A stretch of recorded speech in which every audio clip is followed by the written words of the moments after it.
दोनों भाई बहन चलते चलते गांव से बहुत दूर निकल आए। जैसे ही जंगल का रास्ता आया, भाई ने अपने थैले से कुल्हाड़ी निकाली और मौका देखकर वीरावती को मार डाला और उसके खून से अपनी पत्नी का दुपट्टा रंगकर घर आते ही अपनी पत्नी को दे दिया। वीरावती का क्या हुआ? उसे मैंने मारकर जंगल में ही दबा दिया और उसके ऊपर एक बेरी का पौधा लगा दिया ताकि किसी को कोई शक ना हो। बेटा, वीरावती तुम्हारे साथ नहीं लौटी?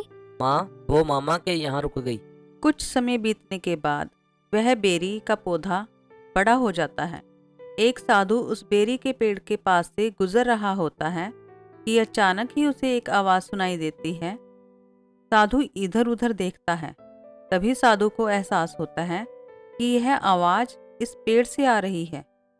वीरावती साधु को सारी कहानी सुनाती है। साधु कहानी सुनकर बेरी के पेड़ की लकड़ी काटकर उसकी वीणा बना लेता है। साधु वीणा बजाते हुए वीरावती के गांव पहुंच जाता है। जैसे ही साधु वीरावती के बड़े भाई के घर जाता है और भिक्षा मांगता है, वीणा बोलती है, 7 भाइयों की प्यारी बहन थी मैं, ना ही वाजो री वीणा ना ही वाजो। जिसने रिश्तों में दाग लगाया है वही भाई है दुश्मन सबसे बड़ा।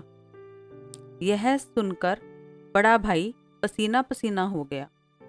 उसने अपनी पत्नी को साधु को भिक्षा देकर जाने के लिए कहा।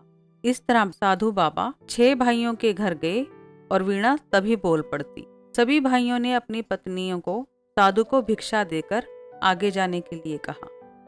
जैसे ही साधु वीरावती की माँ के घर पहुंचता है, तभी वीणा बोल पड़ती है, 7 भाइयों की प्यारी बहन थी मैं, ना ही वाजो री वीणा ना ही बाजो।